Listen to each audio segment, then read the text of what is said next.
নামিয়ে দেওয়া হয়। আর যখন জেলেরা জাল টানতে থাকে জালের আশেপাশে তারা ঘোরাঘুরি করে এবং মাছকে তাড়িয়ে রাত্রে 3:30টার সময় থেকে বড় এক ইঁদুর ধরে নিয়ে এসে বেডের উপর রেখে দিচ্ছে দিয়ে আমার ডাক্তার এরকম করে এরকম ডাক্তার তুমিও খাও একটা সব দিলে করতে পারে আমরা ভবের দাদার কাছে যেটা জানলাম নর্মালি বেলে মাছ এবং চিংড়ি মাছ বেশি পাওয়া যায়। নদী থেকে মাছ ধরে নিয়ে এসেছে প্রথমবার আমরা জাল ফেলেছিলাম, বিশেষ করে মাছ পাইনি। এবার দেখি কি পাওয়া যায়। দেখেন জালটা টানা হচ্ছে আর পাশেই তার পা দিয়ে একটি বোতলগুলো ঘুরে বেড়াচ্ছে। ওরা মূলত মাছ তাড়িয়ে তাড়িয়ে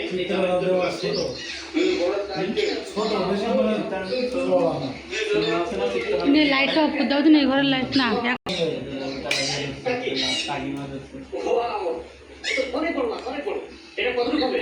300 350। দুর্দান্ত দুর্দান্ত। দেখেন চিত্রা নদীর তেলাপিয়া, এটা যেটা হবে যেটা বলবো 300 গ্রামের মতো হবে। আর একটা জীবন্ত দ্বিতীয়বারের মতো জাল ধরা হয়েছে।